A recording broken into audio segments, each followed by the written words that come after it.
Good morning, good afternoon, good evening. Welcome to this week's edition, the final edition of 2013 of the Monday Roundup. Joining me today, as always, Dr. Tara Palmatier of shrinkformen.com. Say hello to the lovely people, Tara. Hello. Thank you, Dr. T. And Paul Elam, the evil overlord of the men's human rights movement. Say hello, Paul. Hey, old male. So this is going to be a somewhat less formal roundup than we normally do because we're going to ruminate and reminisce about the great and exciting events of the men's human rights movement. I'm going to start off right by the bat by noting that at this time in 2012, Paul Elam predicted that 2013 would be the biggest year to date for the men's movement. I think I will go ahead and declare that a successful prediction. It's astounding what we've seen happen in the last year. I don't think anything I don't think anything like this was conceivable 5 years ago. What do you guys think? Ms. Tara, you want to go first? No, I think you should. Okay, well, yeah, I had a feeling, and I think it was really more than a feeling about what was going to be happening in 2013, just based on the growth in 2012 of AVFM and the proliferation of blogs, YouTube channels, things like that, of people addressing these issues, and the rise of anti-feminism that I was beginning to see, at least in the comments of the media. People I measured were just getting fed up and tired of lies and bullshit and being spoon-fed postmodern drivel that they were supposed to replace their common sense with. And I think that sort of reached its tipping point. I had the feeling that chivalry kept this stuff alive for a long time, that our natural instinct to protect what we imagined was the interest of women, whether it was or not, at just about any cost, really kept gender feminism going for a good 40 to 50 years, and they've been pretty much unchallenged, which is why in last year we see them just absolutely flabbergasted. They are shocked, and you see that shock in them every time when they react as though they can't imagine that this dissent is out there. They label it hate, they label it misogyny, they make us out to be what they've always done, which is just to mischaracterize us. But any dissent that comes up, they mischaracterize because they can't handle the idea that there's actual logical disagreement with their theories, with their ideas on history, and with their ideas on, especially on legal matters. But yeah, it was a tinderbox ready to be touched off. I think we saw it go up pretty much. I think I was right in December of 2012 that it did become the year of the MHRM. And I think 2014 is going to be the year that we crawl up their ass and explode. That's what I'm looking for. And I think that's exactly what's going to happen. And with that, I'll pass the floor. Well, I don't want to crawl up anyone's butt and explode, but God, I do. Especially a feminist butt. Oh. Come on. It was figurative. Come on, give me a break. I know it was figurative. I didn't think you were literal. There will be some feminists who think you want to ass rape them now, of course. Well, here's what I think has happened, if I might. Now, we started getting I believe, unprecedented levels of coverage in 2012. 2013 eclipsed that significantly. I think the watershed moment, whether he loves it or hates it, is R. Todd Kelly's article in the Daily Beast.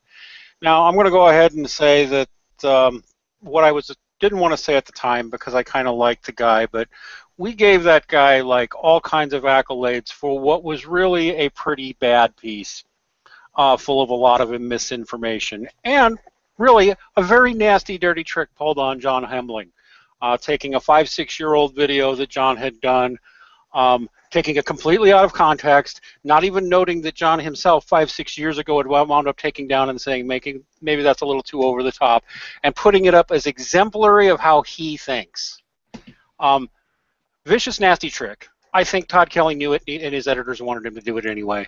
But it didn't matter because it's what we all thought would happen. The truth is, anybody who actually comes and checks out our message rarely has a rational counter-argument to anything we say. When it comes to the facts, when it comes to the peer-reviewed research, when it comes to the clinical experience, when it comes to the basic fundamental questions of egalitarianism, of treating people as individuals, where's the counter-argument? How often do you actually hear it? Treating people with true equality, which I might add, feminism in its current form does not do.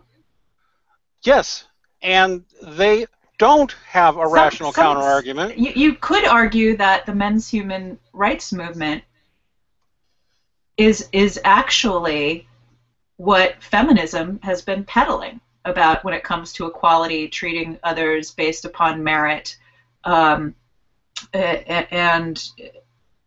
anyway, sorry, I'm not being coherent. Entirely. I think that the men's movement is what feminism was supposed to be, what they claim to be, which is about equal treatment under the law, actual equal treatment on a social level. I mean, all the way down to, if you can't find your purse, don't go on a date with me. No gender stereotyping. Fathers can be just as good of a parent as a mother, and sometimes better.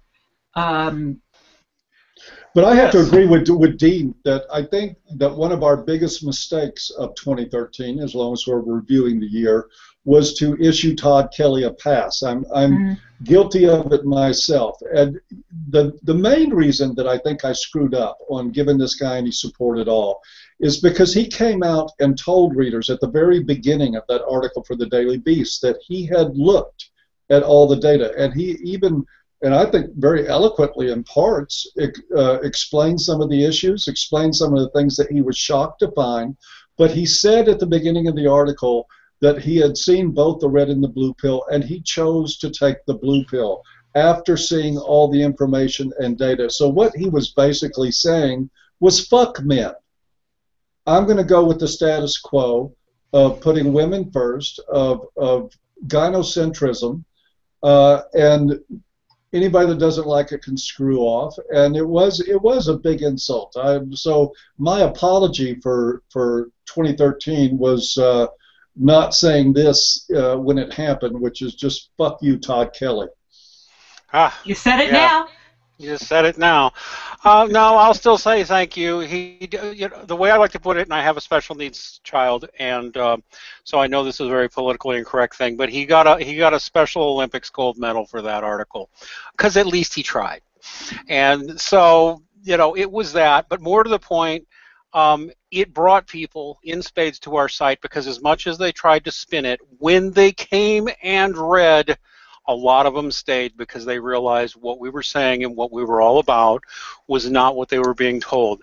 And otherwise, all our Todd Kelly's article amounted to, which was a basic, in terms of criticism, was the same criticism that Kathy Young gave us in the Boston Globe, which was what we like to call the tone argument. They don't like our tone.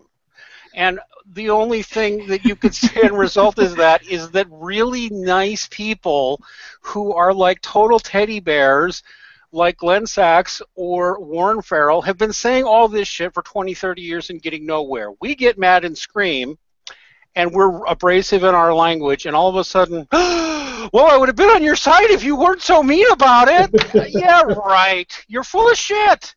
Well, I understand their feeling. I grew up in Texas, where there was an awful lot of white people in the late 60s here that didn't like uppity blacks either. So, at least I understand the mentality of these people. I'll tell you what else it was. And this points to a bit of kerfuffle that runs around men's rights circles now and then that I've always found tedious and tiresome and pointless. I really believe that 2013 was the year of the MGTOW, of the men going their own way. We saw the publication of a very well-received and very, very well-written book by Dr. Helen Smith called Men on Strike, which could absolutely be a MGTOW manifesto, at least of sorts. Well, no, not a manifesto, but a big, very well-written out why do men feel this way. Well-researched, impeccably written. It's a great book. And while I'm you can't give all the credit to her, it's part of a symptom of a growing trend, I believe, of men standing up and just saying, look, I'm not playing in this system that is so stacked against me. Why would I? And I've even noticed that if you go into YouTube now, like I'll do it right now, and you just do a YouTube search on MGTOW, you will see names there. Now, you will see names you've heard of before if you're familiar with the MGTOW phenomenon. Stardust will be there, Barbarossa will be there, but you're going to see a whole lot of names you've probably never heard of. Spetsnaz is probably one of the most brilliant YouTubers I've ever seen on the subject. He's phenomenal. Scribbler G1's been doing a lot of very interesting, he's shown up here to a few of our chats, but he's done some amazing videos, actually, very painful, very self-revelatory, but very embracing of MGTOW. Life After Women keeps doing fantastic stuff. Burn the Ender, Six Senses, Sandman, MGTOW Nomad. There's a ton of these guys, and the only thing that bothers me sometimes about them, about some of them, is there's this perceived huge gap between men's rights activists and MGTOW, which I have always considered nonsensical. MGTOW, again, to repeat, is men going their own way, which used to mean one thing, but has more or less come to mean men who refuse to get into committed long-term relationships. It didn't used to mean that. It does mean that now for most people.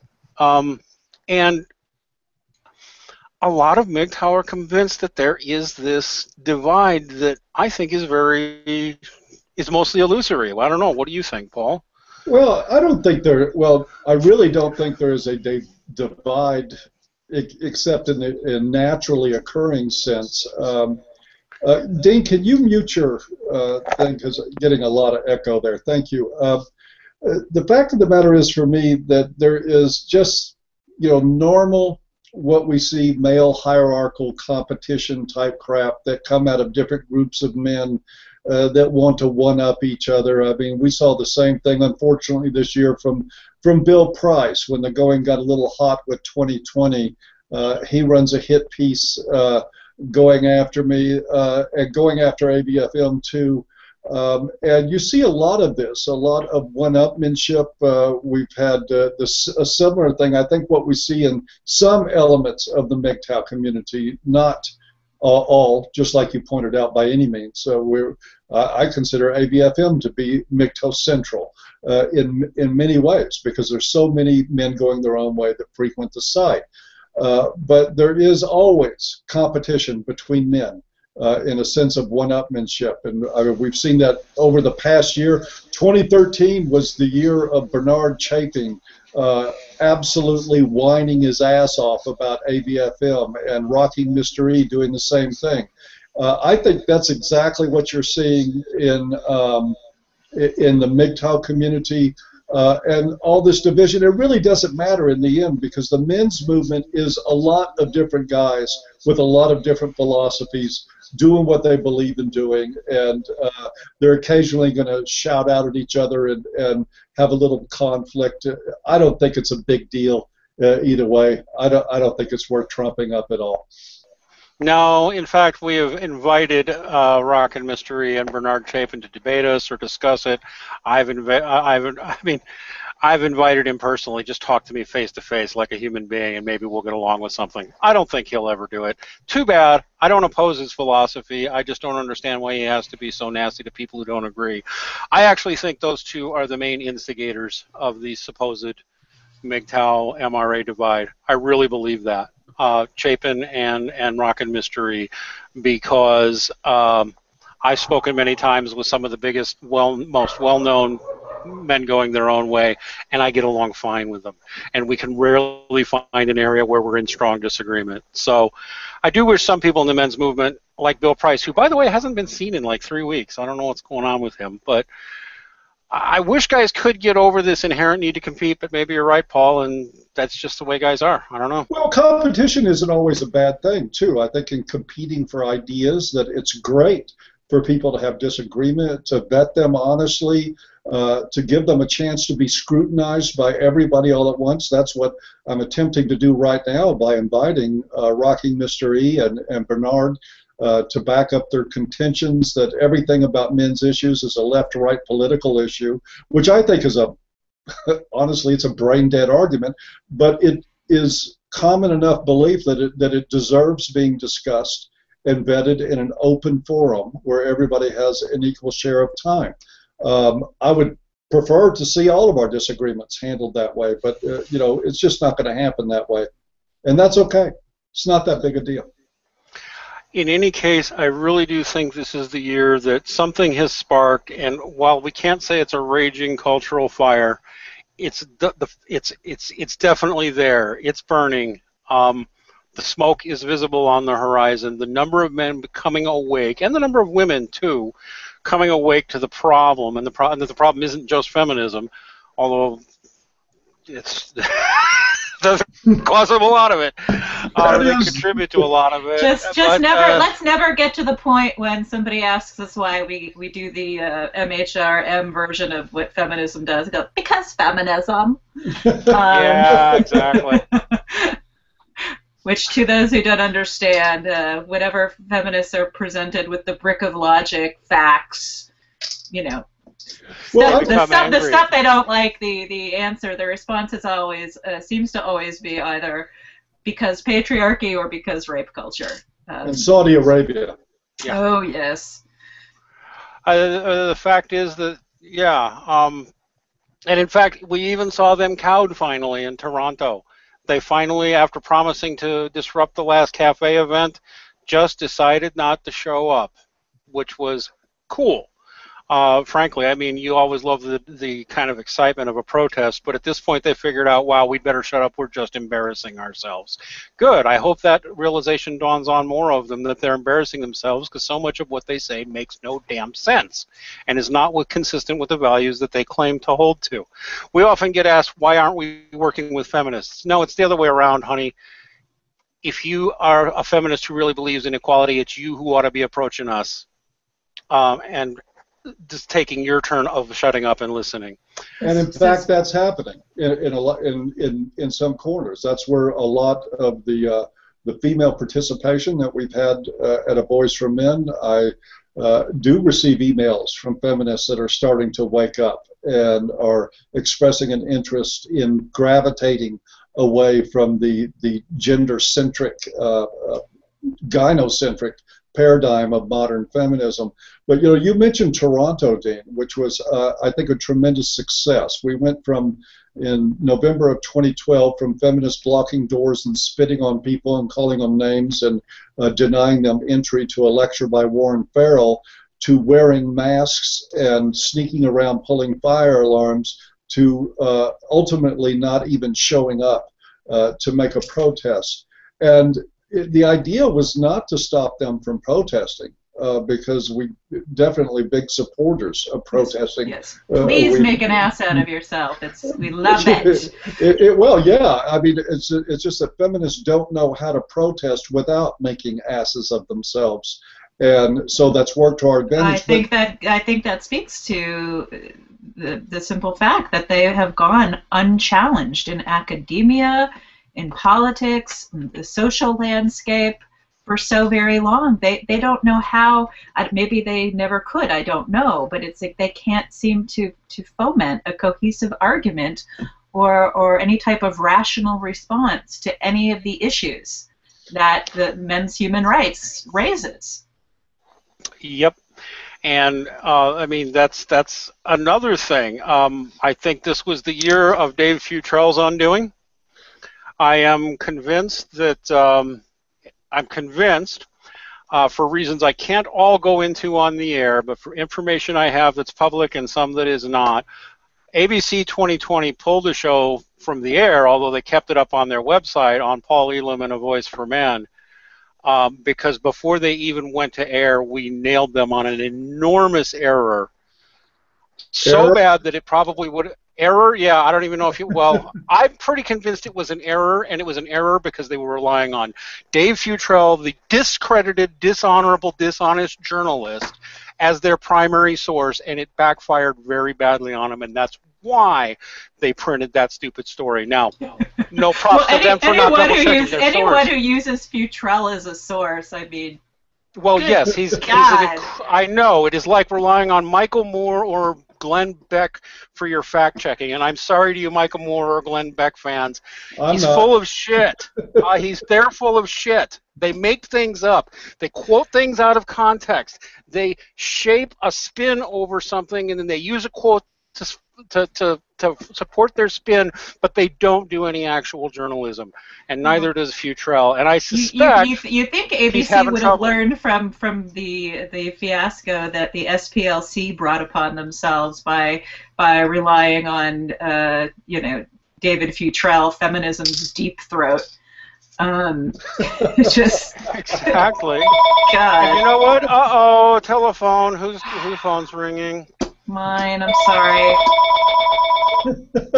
Oh, this is so professional. It's my mom. Well, tell her to go fuck herself. Fuck off, Mom. Mom, I'll call you back. Sorry about that. I love the casual nature of this. What I'll tell you, and this goes to something else, I believe this was the year of the honey badger.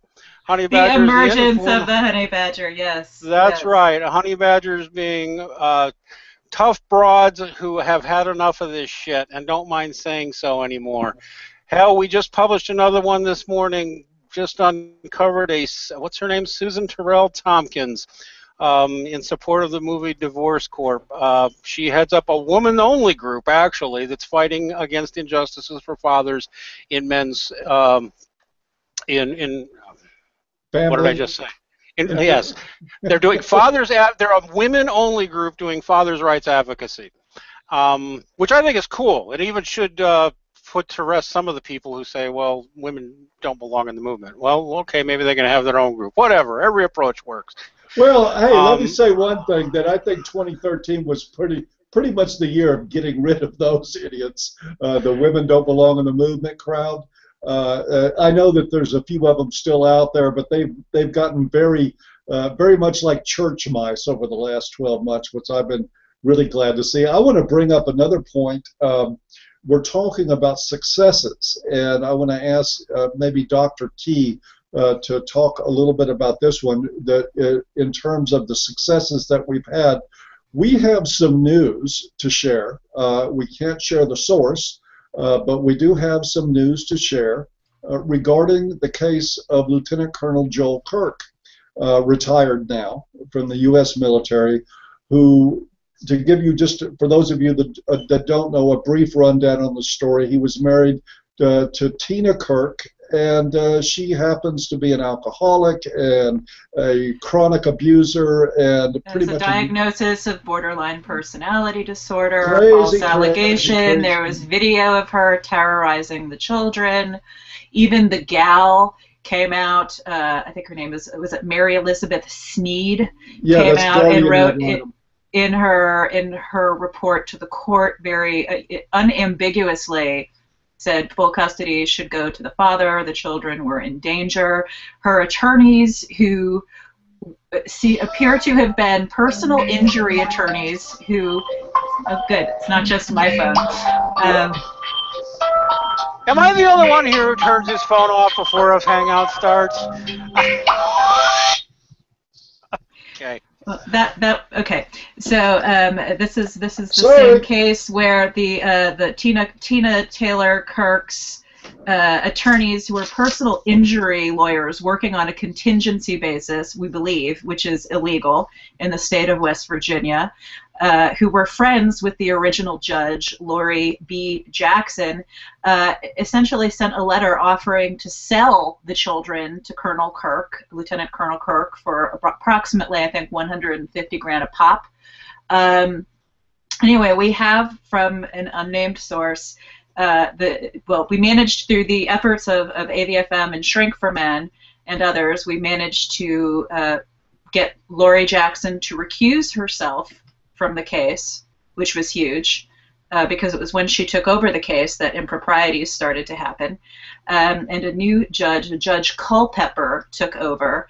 And just a few weeks ago, Lieutenant Colonel Kirk was awarded 75-25 custody. So the kids are going to be with him, we believe, 75% of the time. And I think that's about all the information we can give now, but we are working on getting more of an update. Oh, except that Judge Culpepper, even though Colonel Kirk will have the children 75% of the time, has said that child support would be a burden on Tina Taylor. I believe she's going by her maiden name now. So he put in 0 for child support. It's like, when has that ever stopped a judge from making a man pay child support? It's it's a burden on you. Get a third job, fucker. But you know, we wouldn't want to burden the poor alcoholic, raging asshole, abusive mom. Well, which does tick me off. Before we get too carried away on that, I mean, and I agree, it's insane that he looks at her and says, "Poor little lady, let's don't make her pay." But the fact of the matter is here.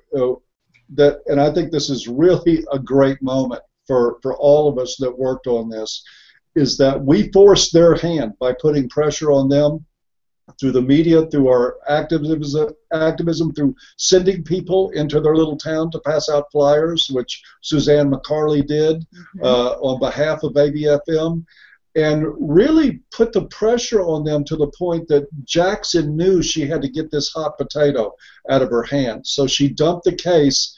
A direct result of that is that her custody ruling was reversed, and these children are back with their father, who's been a good father to them, and at least most of the time they're out of the hands of this abusive psychopath of a mother that they have. So big round of applause for everybody involved in this. Yay! And let me make a point about this. I get tired of hearing that we don't engage in any activism and that all we do is sit around and complain. The fact is we do engage in direct activism. I've been on the road a few times this year. And while we can't take on everybody's case, when we find a clear injustice, every single time we successfully embarrass a judge, embarrass a prosecutor like Mary Kellett, embarrass a family court judge, embarrass a prosecutor, embarrass or a state police office. Yes, or a state police office like we did in Delaware. People notice, people in power notice, and they don't like it, but they're forced to react. And I want to turn up the heat on those people big time. And let me add, this morning, because I couldn't remember, because we started working on the Kirk case, I believe, in the fall of 2012. So this is a year, basically a little over a year, with the help of many people. We helped we helped these kids get away from their abuser, who happens to be their mother. I just called the dishonorable Lori B. Jackson's office this morning to ask when she's up for re-election. The woman who answered the phone says, well, 2016. I said, is that in the fall? She's like, well, yes, it's the general election. Unless she runs in the primary, which is in the spring. I'm like, and she'll run in the primary? Oh, well, only if somebody opposes her. My reply was, well, let's hope so. And I ended the call. So, get ready, because in 2 years' time, well, we should start sooner. There's got to be somebody to oppose this woman. The primaries will be in spring, so we should start at the end of 2014, the campaign to get somebody in West Virginia to run in the Democratic primary against Lori Jackson, because I can already tell you, I already researched it, it's a solidly Democrat county. Anybody who wins the Democratic nomination in that county is going to win that seat. So she needs a Democrat to step up and challenge her, and it should be easy pickings because she's an incompetent, corrupt baboon and a child abuser. And she may have a lot of drinking buddies down there in West Virginia. Sorry, but you know, I also suspect that there are a lot of families that she's screwed over. So let's hope she's garnered enough ill will that somebody will run against her. Yes, there is a little message in this. I mean, other than the fact, hey, Lori, we're not done with you yet, and we're not going to be, just like we're not done with Mary Kellett. We're not done with any of these things. This is, for lack of a better way to describe it, a scorched earth approach. This is what is needed in these cases, so I want to share Dean's sentiment. People that think we don't do activism simply don't know what we do. That's all there is to it. That's right. I won't be happy until Lori Jackson goes back to chasing ambulances or whatever the heck it is that she did before she took the bench. I think she made possum stew. And again, I'm going to repeat, you could say, well, that's just one judge. No, you have to understand that sort of thing gets around really fast among judges and prosecutors, and they become more scared. And state legislatures start taking notice, too. We've talked to a number of state legislators in the last year. Not that we do a lot of that kind of lobbying, but the point is putting the fear of God and the voters into politicians. No, it's called doing actual journalism and exposing corruption of people in positions of power. Oh, I don't know, maybe like the mainstream media used to do. Used to do. Used to do. Oh gosh, yes. Who the hell do we think we are? Petitioning government officials for regressive grievances. Who the fuck do we think we are? Yeah, that's what it looks like. That's what fuck their shit up's all about, frankly. So yeah, I guess we can look forward to a lot more of that sort of work. We have a conference coming up in 2014. 2013 was amazing. It was the year of the MGTOW when it got on the map. It's the year that AVFM really got on the map. Now they're struggling to argue with us. Even other groups like the Spearhead and whatnot, even though they've been critical of us, they're getting more attention because of all this, because our issues are real and they matter. And yeah, I'm going to read again, the year of the honey badger. We're seeing more and more women showing up on AVFM and other places talking about these things. We got Honey Badger Radio is the most popular radio show we've ever had, which is 4 women now? Yeah, 4 women doing a radio show on men's rights issues. Doesn't mean all our shows are run by women, but hey, they're kicking some ass and taking some names. Allison, Karen, Diana, and Della. Yep. And so... And listen, let me interrupt for a second here, too, because we have to say, in order to give equal time to the feminists, that 2013 also for me was the year of the damsel. The foundation was laid in 2012 by Anita Sarkeesian, who ran around provoking people until she got some 13-year-old kids to make rude comments to her, which she took screenshots of so she could raise money for some $160,000 to make some videos on YouTube. I make mine on a smaller budget than that, by the way.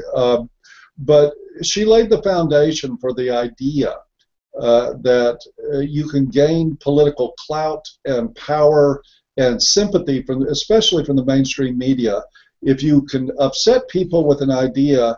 And in the age where every idiot has a laptop, there's always an abundance. There's nobody with an opinion out here anymore that can't pick out a few death threats and a few really off-color remarks and then put them up. But feminists have this victim game going so well that they go to places like 4chan and provoke people that pride themselves on reacting to that sort of thing.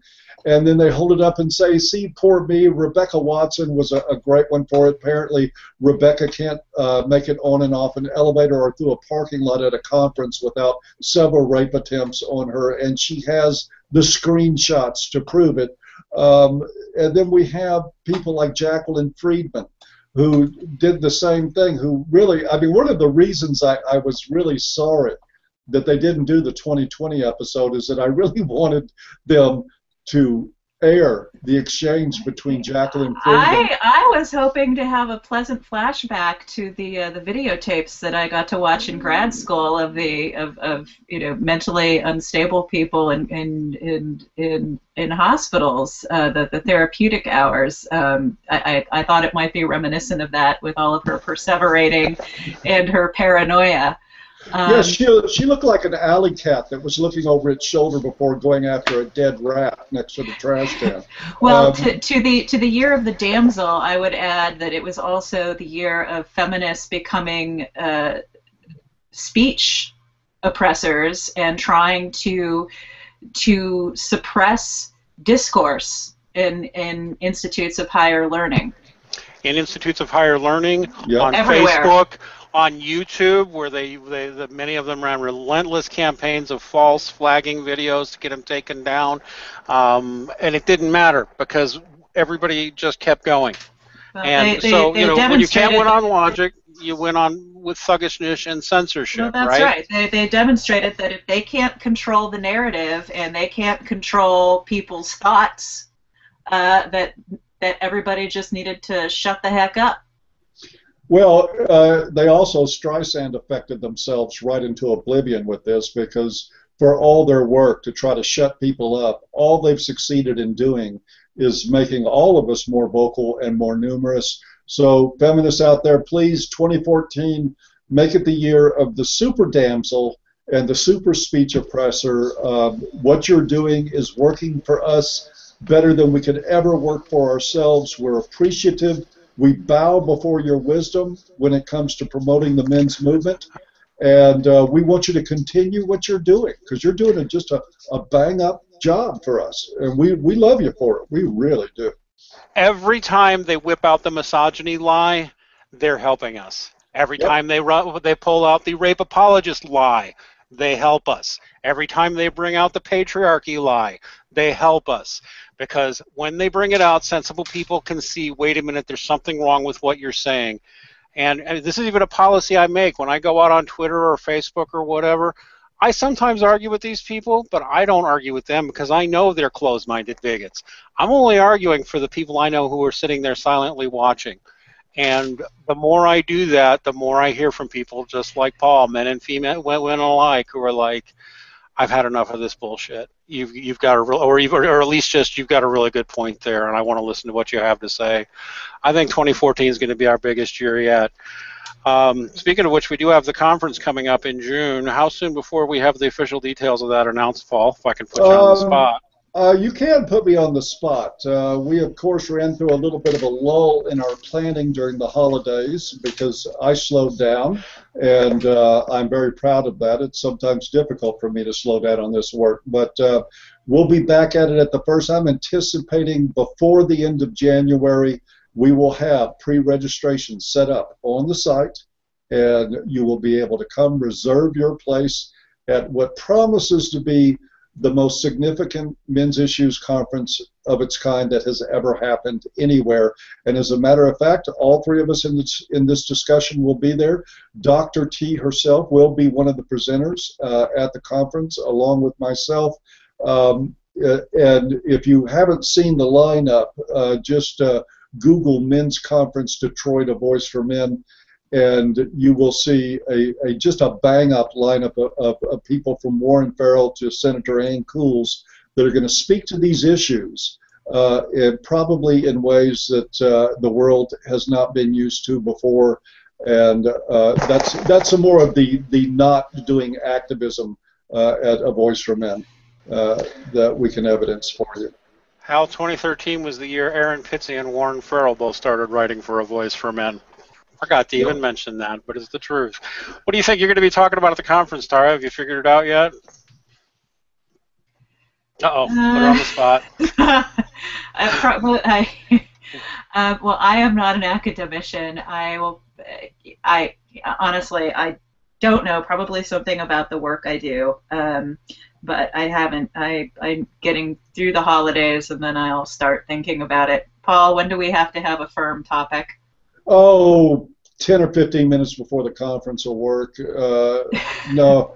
All you need to know is the redhead will be there. Well, look, I am deathly afraid of public speaking. I am deathly afraid of even doing these videos. So, you know, I'm working through my anxiety, but I'll get something figured out. Okay, I bet she does. She seems to do okay, as far as I can tell. And I will probably go into a dissociative fugue state while I'm speaking. It happens before, but usually I've been told that I make sense afterwards, although I can't remember at the moment I sit down. But hopefully I won't do anything to embarrass myself or the conference. That's okay. We'll have a sniper trained on you the whole time. Oh, Jesus, don't say that. We'll just switch the light off. Okay, well, I just can't get over that anybody, well, who knows, maybe no one will register. The whole thought of people traveling to hear me talk live is just completely... Okay, well, if we're through with Dr. T instilling confidence about the conference into our audience, I'm sure everyone else will do fine. I'm worried. Oh, we're going to have Aaron, we're going to have Miles Groth, we're going to have Warren Farrell, we're going to have a bunch of great people. We need to set up a Warren Farrell hug booth to bolster. He's the teddy bear of the human rights. Maybe he can give out hugs to bolster those presenters who are anxious or something. Well, he's good at it too. I'll tell you, I've had a hug from Warren Farrell, and he is a great hugger. All right, excellent. The fact is, and I even see in the chat room there, a few people are expressing cynicism and saying there's not that many people. Look, guys, big movements get started by small things, and what matters is the growth, and what matters is what we see more and more. I'm going to say it right now. I don't give a fuck what people are saying in the chat room. The people that are naysaying what's been happening over the past year, are naysaying the work that we're doing, are not people that are fucking doing anything. They're people talking about what other people are doing. Whatever. We're going to see continued growth. I don't expect 2014 to be the year where all of a sudden VAWA is gone and feminist gender studies courses are pitched out of universities. No, guys, this is a movement. Movements take years, sometimes decades, sometimes generations, but we're on the move and we're growing, and that's what matters. No, if anything, I expect the feminists are going to get even uglier and more underhanded in their tactics and more oppressive. I believe that. One thing I think people need to remember, and the way I like to look at this, is that Seneca Falls happened in like 1852, something like that. It was 70 years nearly after Seneca Falls before they passed the 19th Amendment, and it was another 50 years after that before gender feminism reared its ugly head and feminists started gaining any real political power. You're right, Dean. Social movements happen over very protracted periods of time. They're not speedboats. They're big lumbering ships that move slowly and turn slowly and veer off course sometimes and get back on course sometimes. But we are seeing more movement in this movement now than at any time I can remember in the 25 years I've been following this. So I think we're in great shape. We are laying a foundation. People like Victor Zinn and others are going to take the baton and run with it at some point in the future, and I think they're going to do a fantastic job. Absolutely. All right, so we've run a good 45 minutes here, so we should probably... Oh, we've got an anti-Semite in the chat room. Fuck you. Yeah. That's it's what I get. All the Jews. It's the That's Jews, right. man. It's the Jews. Maybe he's just joking. I hope he's just joking. Jesus. So anyway, I think 2014 has been a terrific. 2013 has been a terrific year. 2014 is going to be an even better year. as more and more women and men get involved in this movement in one way or another. And if you're going your way and we're going our way, it doesn't matter. At the end of the day, we're all working on one thing, seeing men as human beings just like women, and getting men to see themselves that way, and to stop pedestalizing women and see women as human beings with flaws just like the rest of us. So that would be my rest of my speechifying. Either of the two of you have any closing thoughts?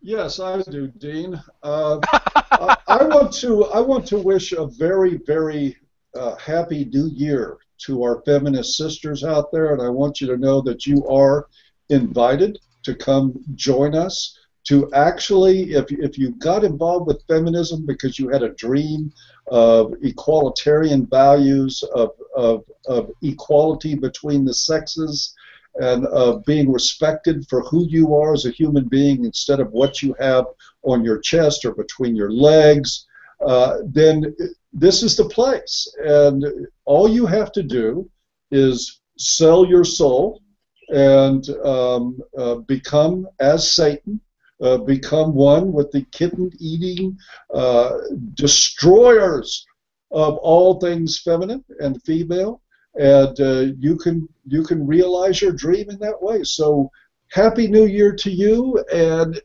very serious and sincere Happy New Year to everyone out there.